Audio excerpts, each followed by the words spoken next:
All right, we are in the house. Donovan, Sadiq, Demetra, Kay, and she has a show on Sundays and at 3 p.m. Pacific Standard Time. I've been away for a while, enjoying my sabbatical, and it was awesome, awesome, awesome. Dee, what did you talk about last week on your show? We talked about the NFL, and then somebody wanted me to also talk about polygamy, sort of, kind of. Yeah. You know, should black women just get used to sharing a man, since black women outnumber black men 12-1. So Right. that's what we talked about. Now, and speaking of that show, I did make a very good comment on that show, and I said that we're already doing that, basically. Oh yeah, we're yeah. And I got and I got a comment from it, and somebody said, you know what? If you really think about it, you're sort of right. Right. So that was kind of really good. So I don't always Some just be not crazy. all. Yeah. Some not not all. doing So, it, yeah. so I'm not always doing crazy stuff on the show. Sometimes I'm actually hitting the ball right on top of out of the park. I hit the ball out of the park. But what I want to talk about today basically is we're getting rid of all these shows because, as you guys know, I went overseas. I went to a country that we all know in American history and folklore, and it's called Vietnam. And I went to the city of Ho Chi Minh City, formerly known as Saigon.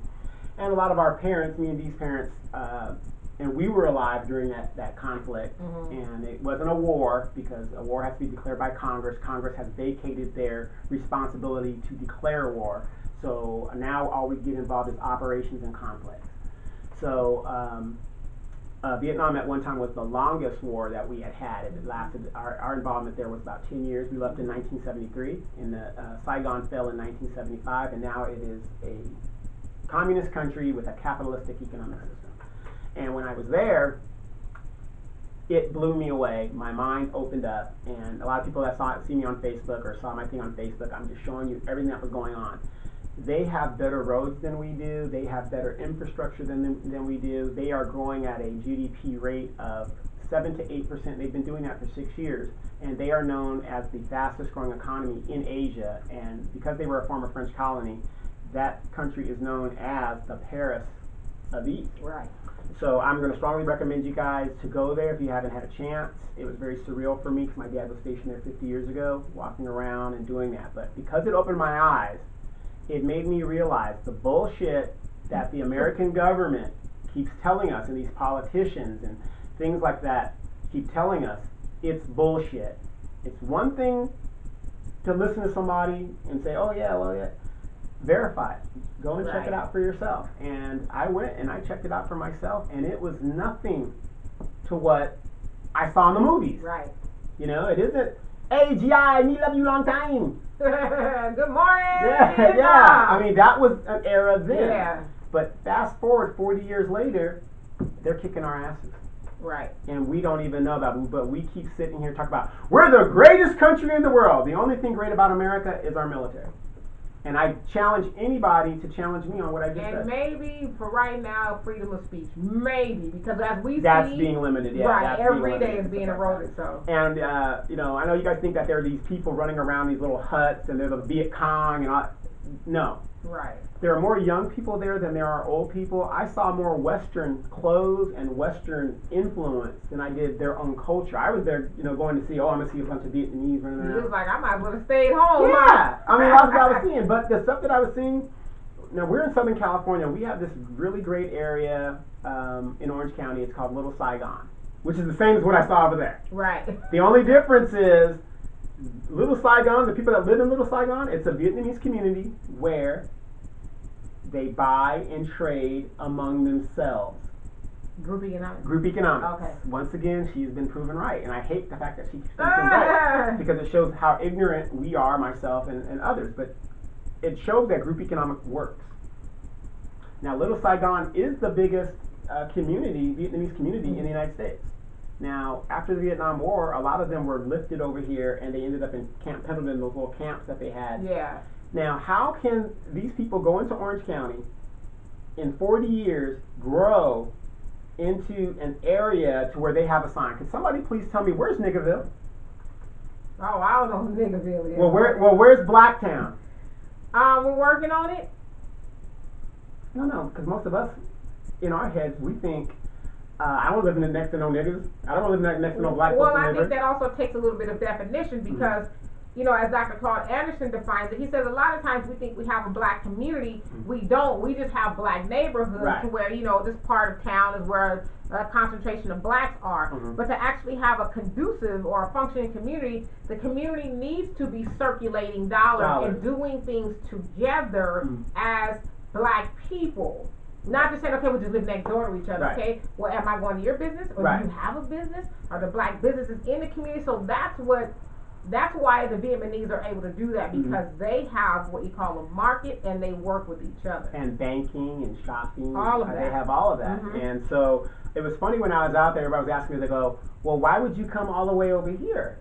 I said, well, I wanted to experience real Vietnamese culture. Right. They go, well, you have a little Saigon over there. No. When you come to America and you set up shop here, you're ruined. And if you don't believe me, ask anybody that has a culture or they're half this, or you know, let's say their mom is from Africa and their dad is an American. The African side of that family is almost non-existent in the children, because they want to be westernized, and I'm an American, it's a totally different dynamic. Yes, one of my speech classes, the teacher, she was Chinese. Yeah, she was Chinese, so her parents were immigrants. But she said they didn't want her to learn Chinese. They wanted her to be completely westernized, because they associated, I guess, speaking Chinese or having an accent or whatever as not being fully American. So it's a detriment. Yeah, but she said, you know, she wished her parents would have taught her that. She would have had, you know, other languages and stuff. Obviously, she was spoken, but she, you know, and as somebody who's black listening to her say that, it's like, well, you guys have knowledge of self. Right. Your parents know, you know, who you guys are, culturally speaking. So where you're from. Yeah, but so as a black person to hear that, it's like, wow, so they purposely did that to you. Wow. You know. And it's sad, because every culture, wherever you come from, has a rich culture and a rich background. And it's really sad, because they were like, oh, and I said, well, you know, you talk to, let's say, a Vietnamese person from Little Saigon, they are so westernized that it's like, I don't want to deal with you. And you ask them questions about their home country, or their mother's home country, or their father's home country, they can't tell you a clue. Right. Of what, and then they don't even speak even a part of the language. Right. And it's very sad. And like you said, as a black person, where ours was stripped from us and beaten out of us, to see people just willingly give up their culture is a damn shame. And when I was in Vietnam, there is a significant difference between these Vietnamese, American, would you call them? American Vietnamese or whatever. Yeah. And a real person from Vietnam. I mean, you know, over there, they're not really concerned about the war because there's more young people, but I did learn this. People are the same everywhere you go, because they were like this the whole time. And people ask me, like, you know, and they were like, well, do you know where you're going? Do you know what you're doing? I said, no. They go, you came to Vietnam and you don't know where you're going. Other than the major cities, I didn't know what I was doing. Well, you weren't on a time restriction. Yeah. It's like, I go where I go. But what's that old saying? It's not the destination, it's the journey to get there. Exactly. And that's what I liked about what I was doing, with the adventure of, you know, let me find out this and that. And so everybody's asking me, well, if you can't speak the language, how did you communicate? Google Translator. Right. Use technology. All you do is put your thing in and say, and they would answer. And I like how you brought up the issue of the phone too, because I honestly think that the inception of the cell phone, yeah, it's good because it's convenient, but it has ruined so many experiences. Somebody was at a concert. I've gone to a concert recently, but they were doing live, I guess Facebook Live, and you know, recording the concert. And as they're looking around, you see everybody else on their phone, and I'm like, why come to the concert? You're not even like taking in the full experience because you're on your phone. Right. Or you go somewhere, like I'm sure you saw a lot of people were just like, why you look at all this beauty you're missing. All these you're on your phone. You could have did that at home. Right. And of course you guys know I'm in the media and stuff. So when I did it, I kind of wanted to show people. I thought it was very important to show people what's actually going on now versus what we will never see here in this country.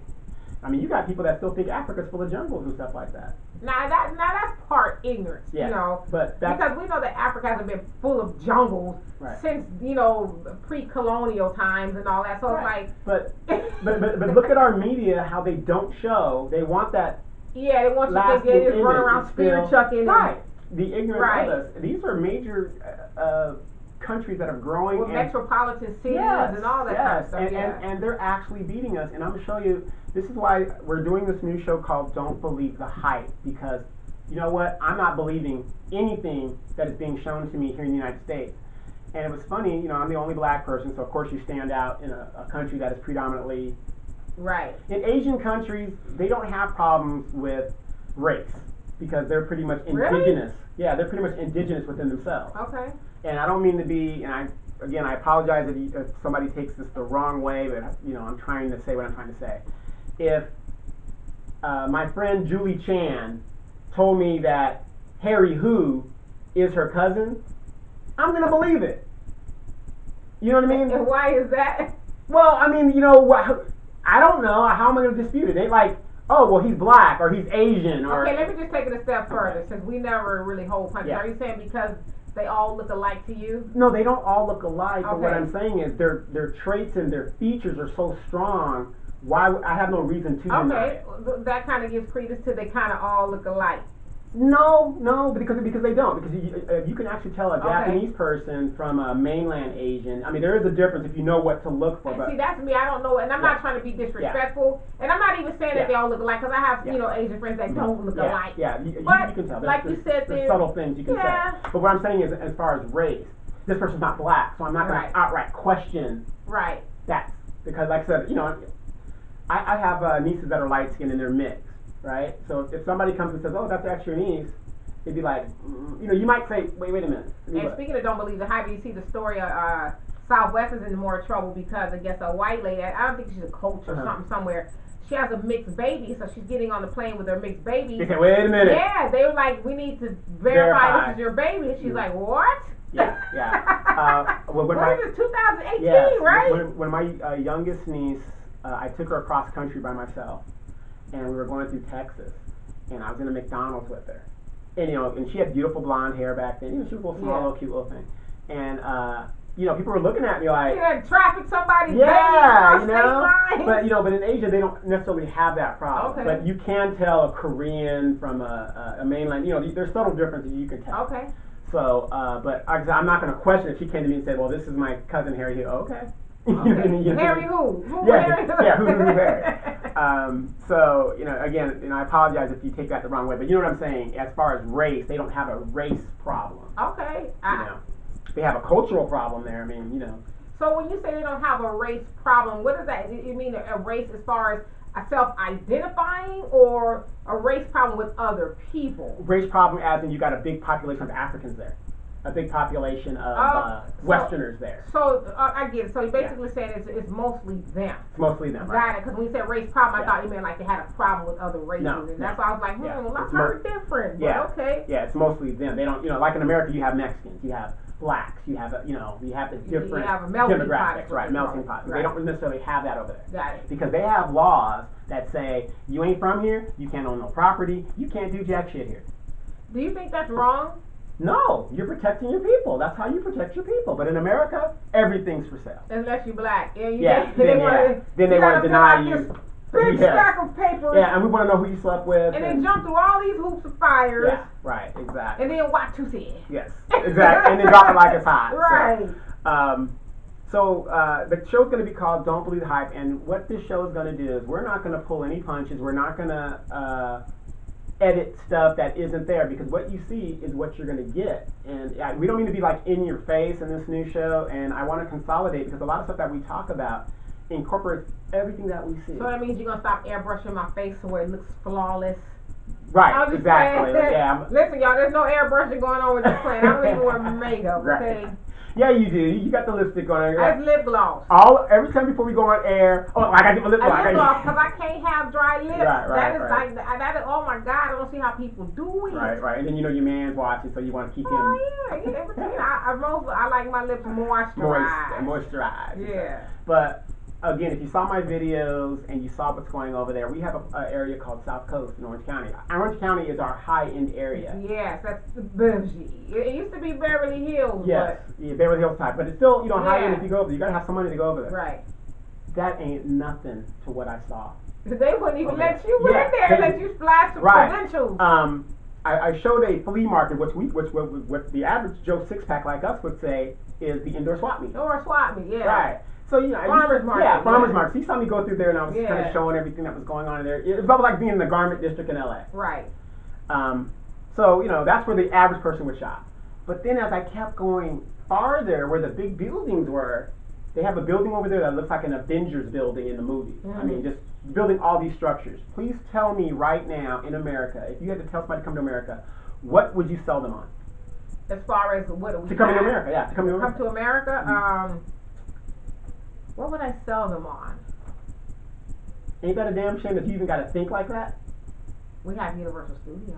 They have Universal Studios. Disneyland. They have 3 of them within the realm I was in. They don't have Six Flags. No, but they have something, their equivalent to Six Flags. They don't have Roscoe's Chicken and Waffles. No, but they have Susie Wong's open market kitchen that you can get on the street with the big old rats running around. But they don't got Winco. That's true. They don't have Winco. Come on up there and get you some Winco chicken. But you know, my point is, you know, I was telling somebody about that over there, and they were like, they had to think, but oh well, we got New York. Well, they have New York. They're building major metropolises. They ain't got the Kardashians. But their women are very beautiful that put the Kardashians to shame. I'm just trying to figure out something, because you know, the Kardashians are the end all be all over here, what they tell us. So somebody said, well, you know, we got New York, and I said, well, other than the 9/11, if you really think about it, we haven't built anything in the United States of significance in almost 80 years. And even the 9/11, a lot of those countries outside of the United States think that we deserved what we got. We got a Metrolink. They have high-speed rail that puts ours to shame. Okay? So, you know, but think about that. That's what I'm saying.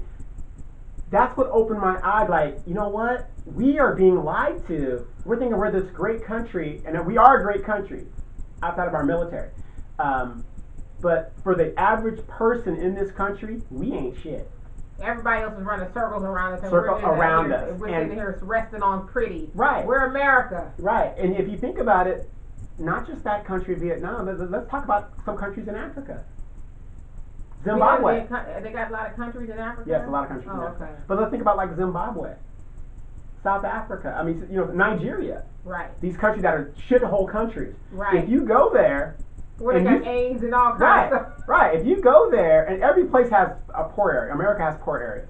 But if you go to these countries and see their architecture and how they're building their infrastructure, it puts us to shame.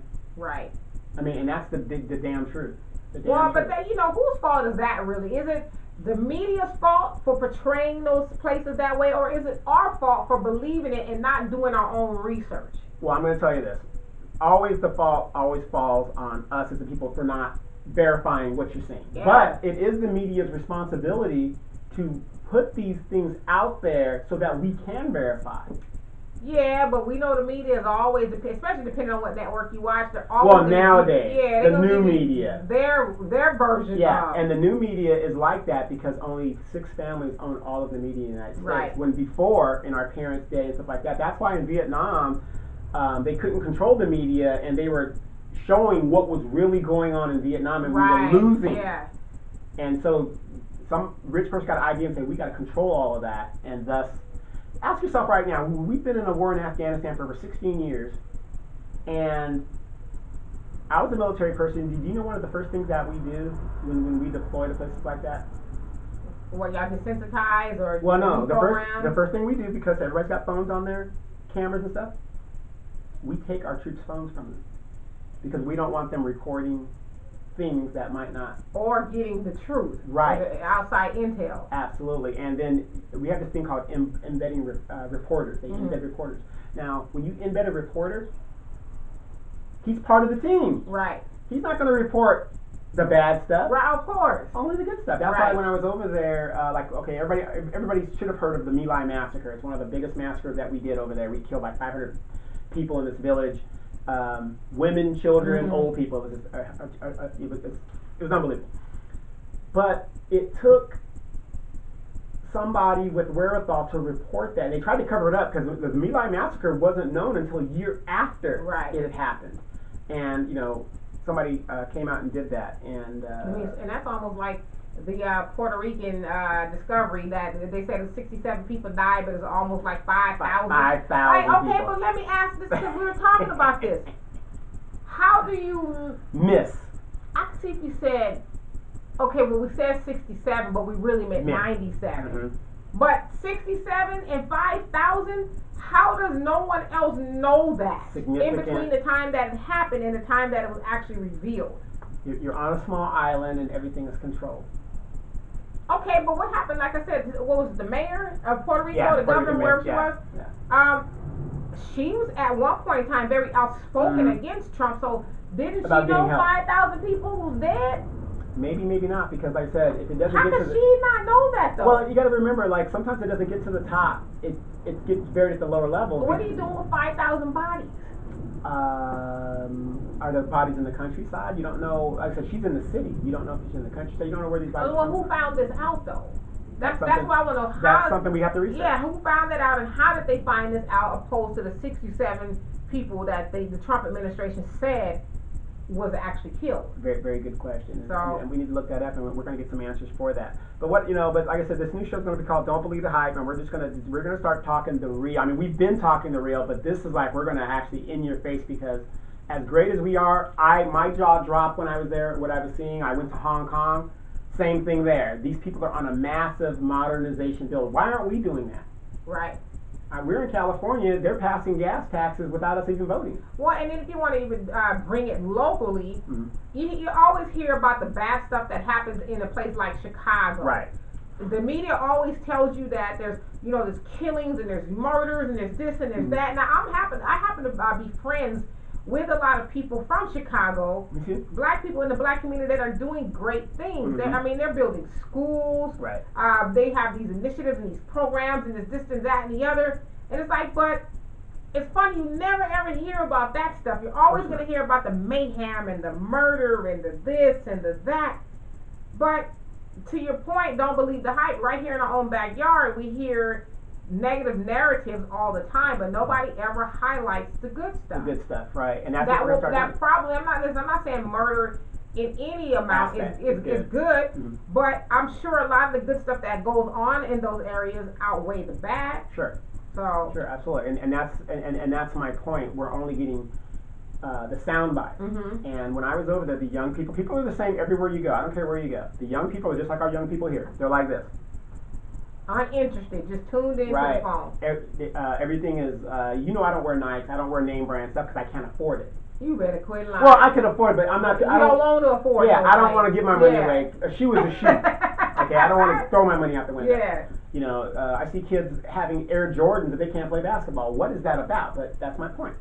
But they want him to be cute. Because everybody else got a Jordan. Right.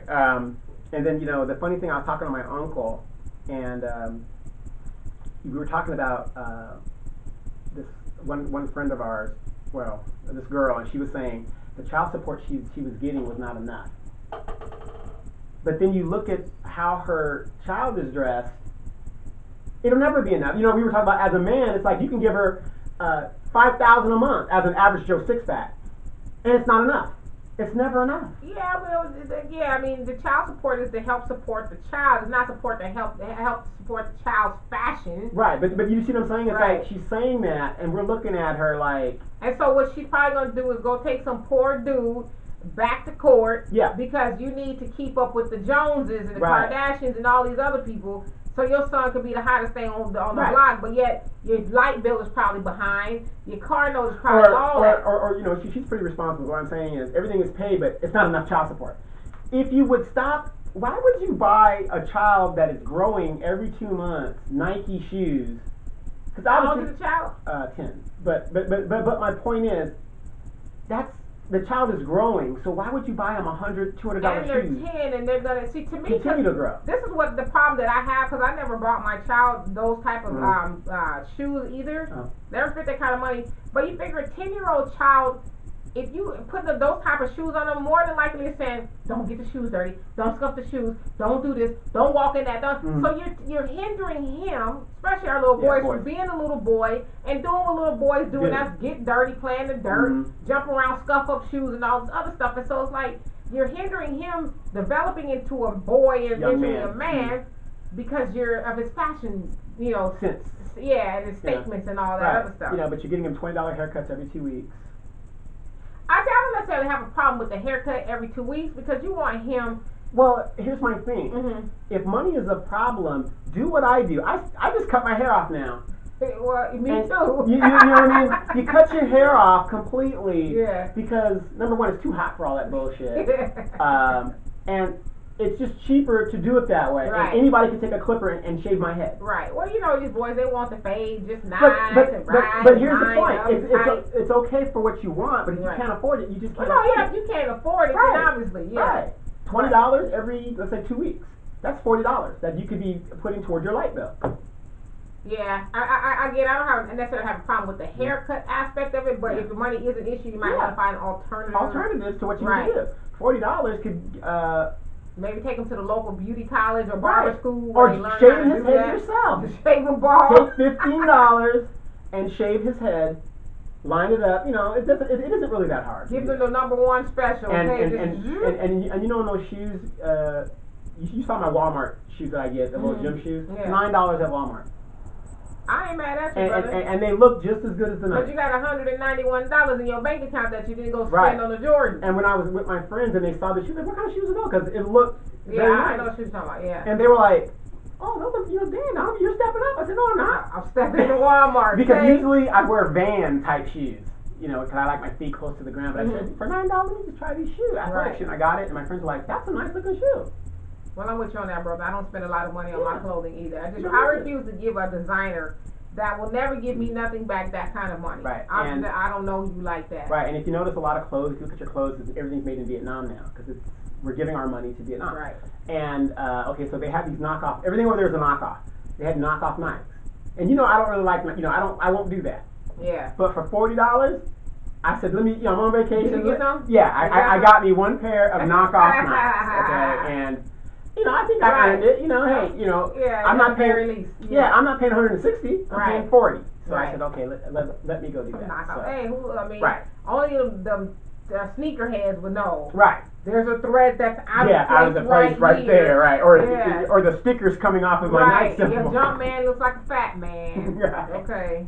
So these are things you got to really look at. And what I saw there, everybody had Western clothes on. Everybody had Western. Everything was Nike or Adidas or Air Jordans. And here's the funny thing over there. They love the black culture.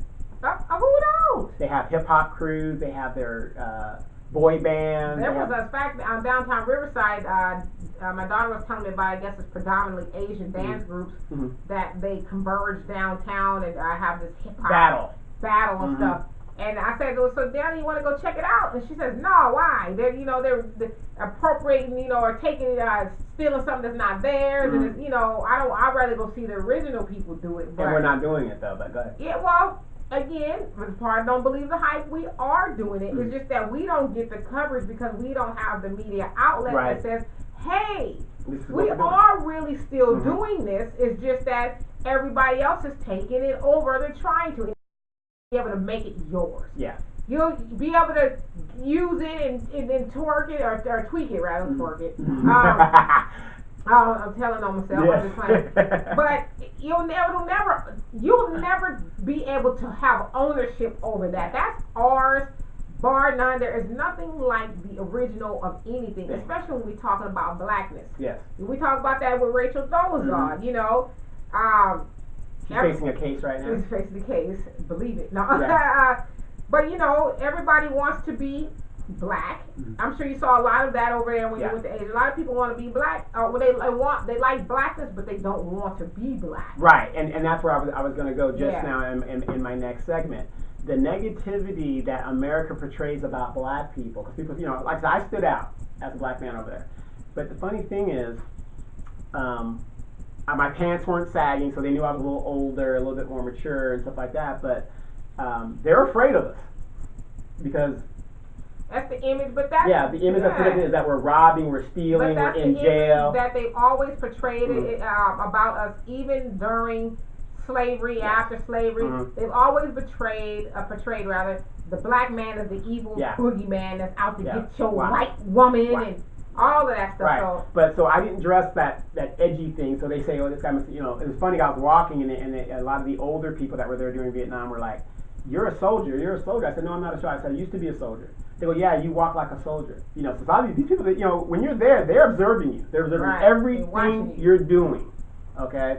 They're like, nigga alert, yeah. nigga alert. Yeah, yeah. You know, it's kind of like when the Vietnamese came here in America and they had those camps in Camp Pendleton and stuff when they were trying to, you know, get them to America. The first thing that they teach them when they come to America is nigga, nigga, nigga, nigga, nigga. No, that's not it, troops.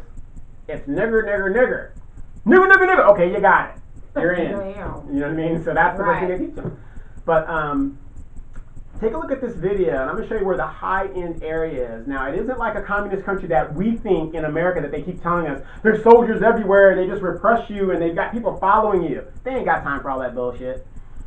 You go there, it's a tourist area, you just have fun, and of course you got the silly white person and the Western people acting an ass.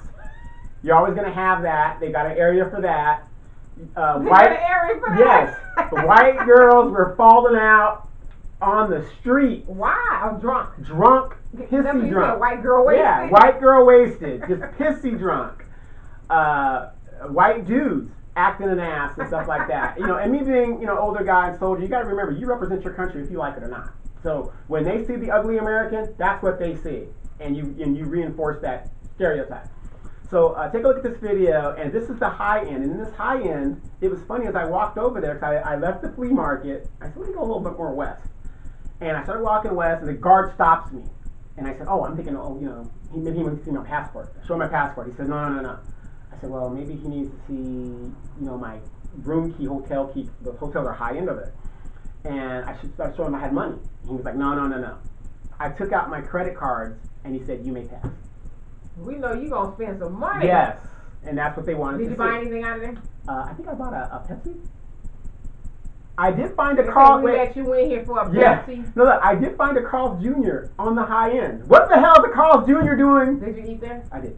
I did. No. And then the thing is, don't get it wrong. Don't go to other countries and eat McDonald's and stuff because you can get that here. But the point is, when you go over there, their menu is a little bit different. So they had like a squid sandwich or something. It was something different. And I wanted to try it, and then it had the free Wi-Fi, so I was over there kind of just, you know, doing that thing, and it was hot. So did you have a squid sandwich? I did. Ugh. I did.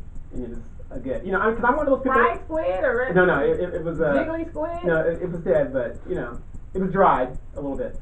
But, you know, I'm one of those people when I go there, I like to be with the real people. I don't like to be in the tourist area. I like to be with the real people so I can talk to them and they can talk to me and you can kind of, you really know what's going on. Okay. But, you know, when I go there, I mean, like I said, look at the video and just, I'll give you an idea of how high end this is. And they don't let like riffraff, so the regular people can't come in that area because you got to have money. Oh, excuse me. I saw more Rolls Royces over there than I've done in my whole lifetime here in Inland Empire. Well, I mean, come on, you are at Edgemont. How many? Well, no, I'm talking about the Inland Empire. I've never seen so many Rolls Royces in such a small area. Yeah, we're still to the point in Inland Empire or even in the surrounding areas. We see a Rolls Royce is like, whoa, yeah, who's that? Yeah, exactly. But there, I saw like 4 or 5 of them. Right. And I'm thinking, whoa, I mean, this was really a high. That's all right. It's coming. We each gonna have one. And I'm gonna tell you, it was so cheap there. I went to a 4-star hotel. It cost me $30 a night. Wow. With breakfast. What did you eat? Eggs. You know, you saw the thing. I mean, I thought maybe we would have squid or something. No. But they have their pho, which is a common Vietnamese meal. I love pho. I gotta make a mean pho. Actually. Right. And remember, I did show you that video where I found you a vegan in the market. That little vegan area. Yeah. And then next to that, it wasn't some brains or something. Yeah, it was the brains, and then they had the eel. The lady was cutting the eel up, and it was really, you know, it was real. Don't believe the hype. But, you know, I'm always looking out for Demetria because, you know, you can't take her nowhere because then she can't eat. Especially no eel and all that other stuff you were showing. Right. So take a look at the video and, you know, just give you an idea of what I'm talking about. Just take a look at it and then tell me what you think.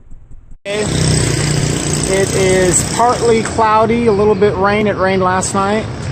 And it was a really great night. Got a lot of rest.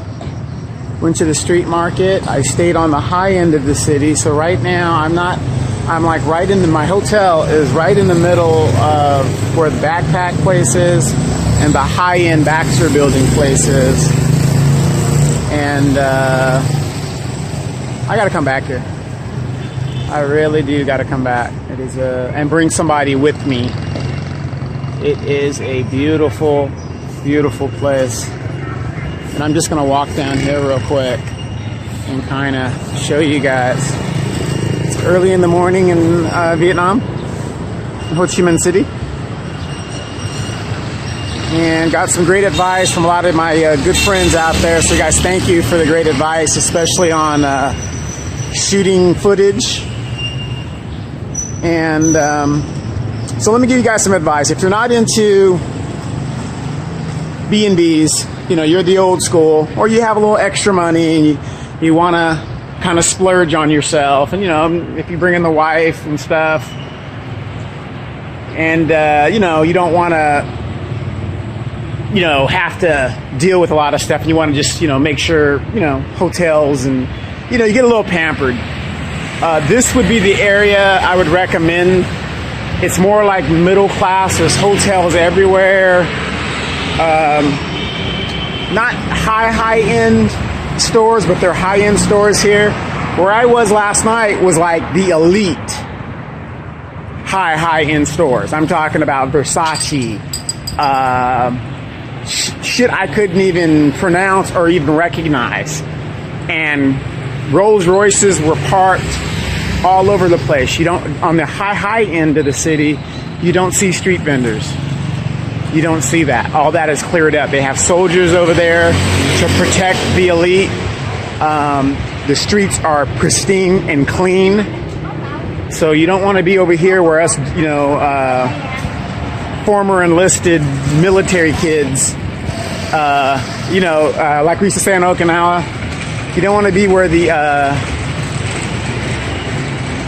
Marine Corps Navy kids are, and you know, you want to be where the Air Force kids are. You want to be on Kadena, you know, living good. And this is the market, and they had the open market here, and they open up and they break down, and they do it every morning. This is the flea market area. See how everything's locked up and closed, and they're going to be open a little bit. I'm just getting up, you know, I sleep about 4 hours a night, so I don't really get a lot of sleep. But today I'm headed to Thailand, but I'll be back. So, man, I really, really like it here. Yeah, it's just very adventurous, you know. And people always say that when they first get here, but you know, some people say that when I've been here a while, you know, I'll be like, oh, missing the USA, and that's probably true too. So, but it's just like I told a bunch of people about, like, dealing with my kids or my grandkids. I'm not going to be that grandfather that's going to be living for my grandkids. That's not going to be me, you know. It's like my kids. They're grown men. Hey, if I don't ever see them again in life, that's okay with me, you know. So, you know, I just think on a different plane, because, you know, it's very painful. I see a lot of my friends that have children that, you know, get in the shit that they ain't supposed to get in, and the heartbreak it does. So, you know, I'm a little bit more rigid when it comes to that. But it's about 6 in the morning, and I've been up for a minute. And I'm gonna do a radio show from Thailand. When I come back here, I'll do another radio show here. And I really like it. But you know, another thing I don't like by being in the hotels over here too is, you know, I'm walking and I'm coming back to my hotel, and they have people out there asking you if you want companionship, you know, some girls. And I'm just not into that, you know. I think it's disrespectful. I think it's immoral, number one. Number two, I think it's disrespectful. And, you know, and my understanding is it is illegal here. So I don't want to cause international incident.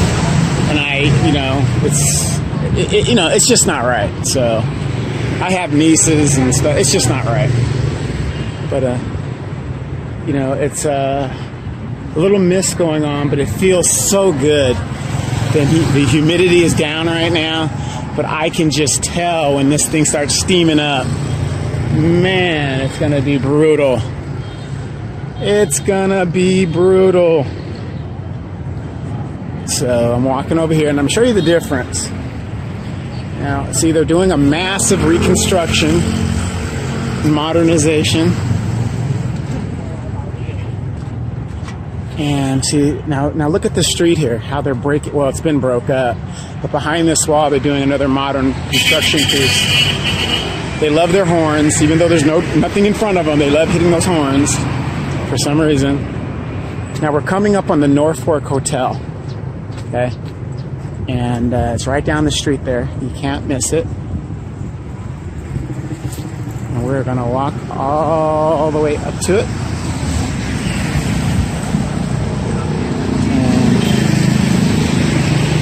Some of you guys can go on Expedia.com or something. You're going to see the North Fork Hotel in there. And this is one of the main hotels. And then remember, this was a French colony. So if you ever get lost here, one of the main roads is Pasteur Street, after Louis Pasteur. So if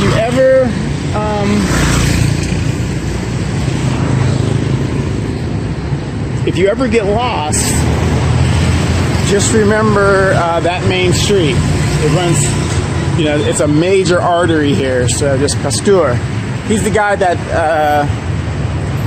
what the hell did he discover? Something with milk or something like that. But anyway, yeah, something, I don't know what it is. I wasn't good at that. So, but I know the name, so it's very, very familiar to me, Louis Pasteur. So, but okay, now look at the road, or the street.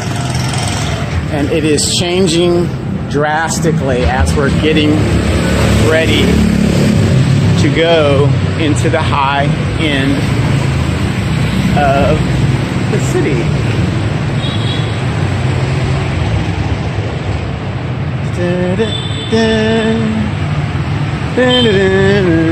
I gave away all my cigarettes just talking to people. So, you know, like I said, no matter what country you go into, there are people that smoke. And if you really need help or want to break the ice, buy a pack of cigarettes. It doesn't matter if you smoke or don't smoke, but just buy a pack of cigarettes and everybody understands. It's like, you know, using the thumbs up sign. Everybody understands what that means. So this is a soldier in green. And these guys secure this area. Now notice the difference here. Notice the difference. Now we're going to the high end. Do you see it? Do you see the difference? The buildings are complete. Now look at the sidewalk. It's more like a granite. And there's soldiers all around here. So, and it's Pasteur Street. If you ever get lost, Pasteur. Pasteur. So just remember that. Now they're watching this area strongly. So I gotta be careful. But do you see the difference? And how this area is, just the Rex Hotel, and there's the pigeons. I love the pigeons, but these are army soldiers that are in this area. These aren't secure. I mean, you still see the security guards, but the people in the green are the army soldiers, and they don't freaking play, and they are here in the high-end area to protect the elite. Okay? So I'm gonna turn this off because I don't want to get in trouble. Notice the streets here, and I'm gonna turn this off and talk to you guys later. People was dressed really nice. There wasn't nobody just, you know, pants sagging, none of that. Their malls were, I mean, put our mall here in Moreno Valley to shame. So I'm just gonna give you guys some advice. When you guys go, I mean, 5 to 15 years from now, Vietnam is going to be like Japan is now. It's going to be very expensive to go there. So heed my advice. If you can go, go now. And people say, well, why did you end up going there? Basically, the price was so good, it was a gun to my head, and I said I had to go. For $455 round trip out of LA. You can't beat that. Hey, I said, you know what, I'm going to go and experience it, and I got my visa. I got my visa at the airport. There's a procedure you got to do, and they want our dollars. They want American dollars. Right. They want us back. So these hotels, 4 or 5 star hotel at $30 a night. Come on now.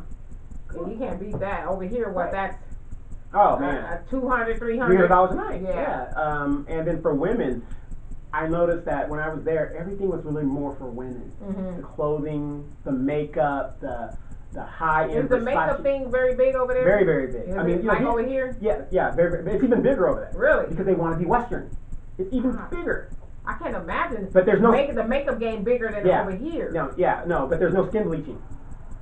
Well, sometimes they do over there. No, but over there it isn't like in Jamaica and it's in right. African countries where you want to just assimilate. No, they don't even do that because Vietnamese are a little bit paler than most Asians. Okay. So, like I said, remember I was telling you about the differences. You can tell where they're from by certain subtle things in their culture. But I'm going to tell everybody, 86% of Americans do not travel outside of the United States. And I really do think you guys should get a I got friends that have passports that never use them. Well, I'm going to use mine. Exactly. Okay? Exactly. I don't know where I'm going, but yeah, and that's the whole thing. Somewhere. The adventure, just going there and don't go to no place where it's unsafe, but go someplace where Beirut. Yeah, you're going there. You're back $30 round trip. Yeah. You're backpacking in Afghanistan. No. A war zone. No. Usually when you find an American in a war zone in a country that they're not supposed to be in, they're spies. And that's why they get him done. Yeah, that's why they get him done. Everybody gets all upset. Oh my God, they got it for Americans. Like, what are you doing? You backpacking in North Korea? Ask yourself, what are you doing there? Right. Why? Why are you doing that? So, but it was a really great trip. I was there for 10 days. I definitely need to go back. I'm going to show you guys a video as we go out in this segment where I'm in the Mekong Delta and I've got my little thing and I'm going back and I'm in the water and it's doing. The humidity was like Jello. I'm talking about you can cut it. It took me 3 days to acclimate. I mean, the videos, I'm just sweating bullets out. But once I got acclimated, I was good to go. Those of us that live in the desert, be thankful for dry heat. Oh, trust me, just going like to Texas or Florida, Louisiana, those places. Oh my God, in the summertime, it's like, this is just, I would always be bald-headed out there. I would never be able to wear no, I don't know how they wear wigs out there with the humidity. I'm like, you see, I don't have any hair now. Yes. All the hair I had was just doing a number on me. One of the first pictures I sent back to the United States when I was over there is I ran across a wig weave shop. And I was so upset. I was so upset. You thought you had escaped it? Yeah. I said, let me get out of this clown country. You better stop. But I took 3 days. I did go over to see some friends of mine in Thailand. I did that for 3 days. And I came back to Saigon and then ended my trip. Went to Hong Kong, stayed over there, and then came back home. And here's the sad thing when I came back home. The minute you get to LAX after such a great, relaxing trip, you go outside that door as you pass customs and you look outside and you just look around. You have a big sigh. Yeah, and you're just so disappointed. I love America. Don't get me wrong. I'm not saying America. I love where I'm from. But here's a country that is... Fun time was over? Yeah, well, the thing is, you look at it and you say, here's a country that they say is beneath us. And it's not, we're the best. And we're really not doing our best. Then you get out and get stuck in the... 3-hour traffic. Oh, and that's another thing. The traffic there are no traffic laws other than the direction of traffic. So we saw you on the back of that doggone boat. Yeah, I was working it out. If I die... Yeah, it is what it is, But here's the funny thing. Everything is done on that moped. And the mopeds are made to look like motorcycles. So how did you hold your luggage and stuff? You put it right there, and it's right between your legs. No, bruh. I have to call me an Uber. No, they have Uber over there. But here's the thing. And the Uber is a bike. It isn't like a car. They have taxis over there. But here's the thing. Let's say there's a family of 4 over there. The father's here. He'll put the son or the daughter here. The wife is behind him, and the child is between them or behind her holding on. That is a normal way of life. That's how they travel. Yes. There's 13 million. Ain't no way. There's 13 million people in Saigon, and all of them can't afford cars. Ain't no way. So mass transit is the moped, and there are no lots. So if you're walking on the sidewalk and they want to come over on the sidewalk, you're in the wrong. You got, and that beeping is going on constantly. But I guess they're probably used to it too. Yeah. And and the Westerners always complain, oh, they don't know what they're doing. Here's the thing: when you're walking, you got to keep walking positively. You're walking right into the traffic, but they're smart enough to know at your rate. Well, they don't have a high fatality rate. Right? No, not. And I hate to say this. Do you know when we always say, oh, the Asians don't have to drive over here? Yeah. We don't know how to drive. Is that what it is? That's what it is. Because I never say that. Maybe you say that. Well, because they drive at such a high rate over there that they drive off of common sense. They don't need lights we're here to tell you stop. Yeah, we're here. The cautionary thing, and the thing so many people the traffic explodes. It's almost like looking at an ant, army ant. That's my big check. Oh.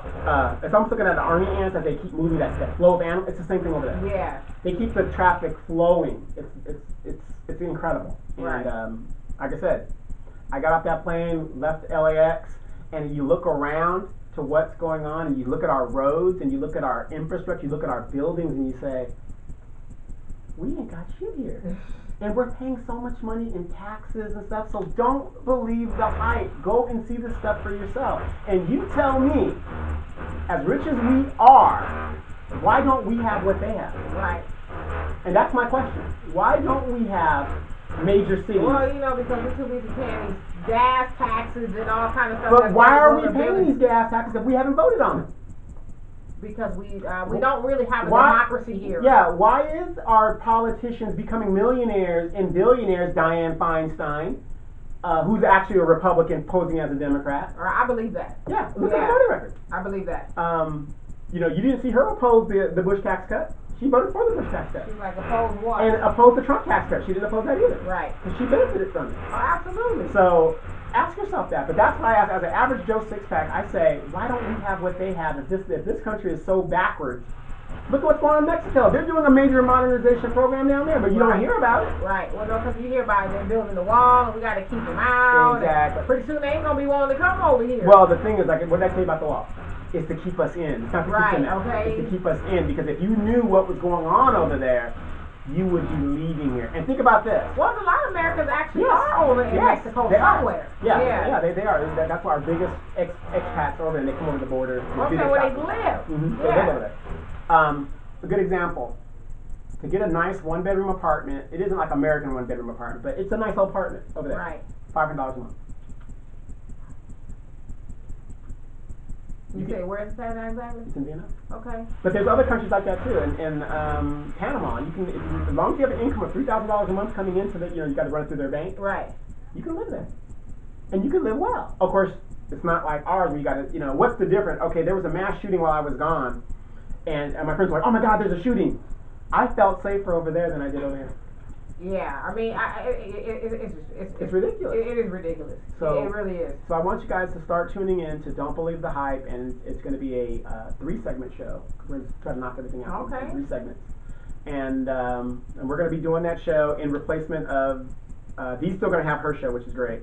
But this is just a show that we're just going to put everything that we need or we find out going on, and we're just going to keep it real. So you guys do that. In the second segment, what are we getting into, Dee? We are talking about the police and brutalizing white women now, and we're going to talk about Roseanne and Snoop Dogg. All right. In the second hour, that's what we're going to be doing. And Snoop Dogg, is he still looking for beautiful? No, he's not beautiful. He's telling Kanye to find a beautiful black woman. Well, what's the problem with Kanye? We'll tell you in a minute. We'll tell you in a minute. All right. Now, this has been 2 D Hard Way. Again, tune in to Demetra K on Sunday, 3 p.m., talking the real, and she talks back to you live. So she does the Facebook Live thing, which is awesome. And I did give a great question. Yes, you did, finally for once. So I'm starting to mature. You are. And my baby boo was on the show too. Yes, so we were talking all that good stuff. By the way, I got to get my schedule down. I'm going to be here. And when she's here, don't come to the house. We will have no shows. Canceled. Yes. Okay. No shows during that time. It's going to be Roseanne Barr. That's it. Canceled. We're going to get into the second hour. You guys stay tuned, and thank you guys for listening. Again, check out Don't Believe the Hype. It's going to be a real show, so check it out.